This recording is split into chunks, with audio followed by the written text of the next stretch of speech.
Let's start with the right side valve cover. You will need to remove the front, red arrow, and rear, yellow arrow, engine covers, along with the air ducts, green arrows. If you don't know how, please see our article and video on engine cover removal for additional assistance by following the link at the end of this video. Pull out the wiring connection slide clamp on the right side of the ECU, red arrow. This will disconnect the harness from the ECU. Tilt the ECU back out of the way with the left side wiring connection still attached, red arrow. Use a T30 torque and remove the ECU mount on the right side of the intake manifold as indicated by the yellow arrows. Use an E10 torque and remove the fasteners holding the wiring loom in place, red arrows, on the right side valve cover. Use a T30 torque and remove the single torque screw connecting the wiring loom harness to the intake manifold, yellow arrow. Disconnect the wiring from the coils by using a small screwdriver and pushing the clip back, red arrow. Gently squeeze the clip and slide the connection off, red arrow. Use an E10 torque and remove the bolt holding the ground wire in place, red arrow, on the valve cover. Use a T30 torque and remove the two bolts holding the coil in place on each of the three coils, red arrows. With the bolts removed, pull the coils straight up and out from the spark plugs. Disconnect all of the wiring connections on the front of the cylinder head as indicated by the red arrows. Remove the 4 E10 torque bolts and then the breather cover on the rear of the right cylinder head as indicated by the red arrow. Slide the wiring harness out of the way. Use an E10 torque to remove the 3 bolts along the top of the front valve cover that hold it to the top valve cover, red arrow. You can move the wiring harness out of the way and remove the bolts holding the cover in place. Use this photo to show the loosening pattern.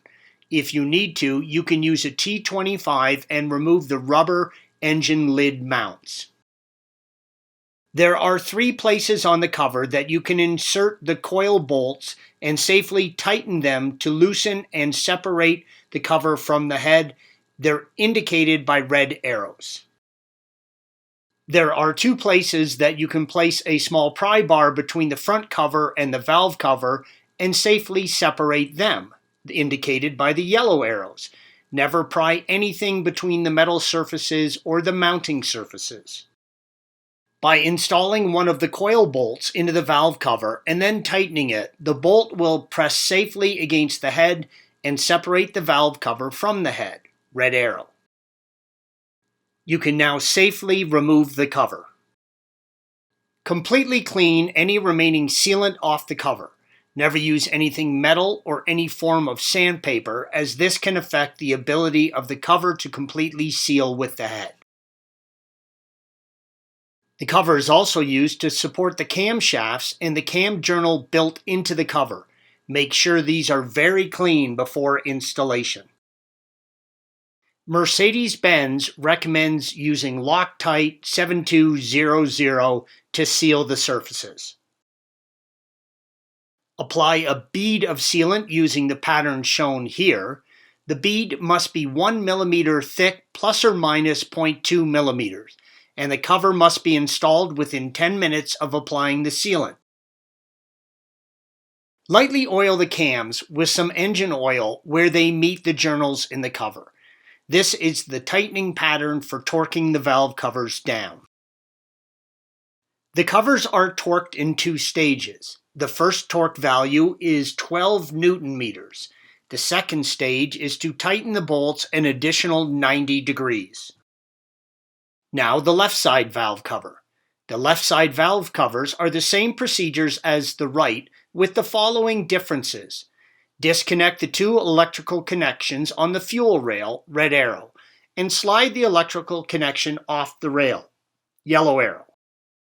Use an E10 torque and remove all the wiring harness connectors from the left side bank, red arrow, including the one on the lift eye on the rear. Even though the engine should have been sitting overnight and you have removed the fuel pump relay to try and get the fuel out of the rail, there still will be some. Unscrew the schrader valve cap and wrap a screwdriver in a rag.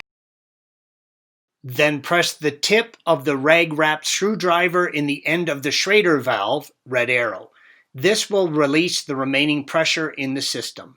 Gas will come out, so be prepared to catch and dispose of it in accordance with the regulations in your area.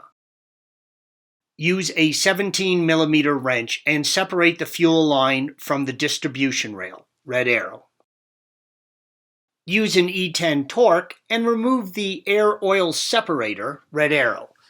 2 of the valve cover bolts are located under the AOS, yellow arrow.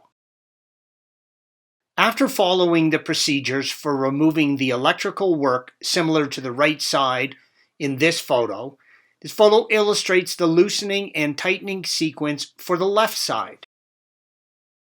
Note the paper towel in the AOS opening. This is to prevent anything from falling in while removing the bolts. Follow the same instructions for sealing and reinstalling the left side cover. Thanks for watching. Click here to view the original article along with hundreds of other DIY content for your car.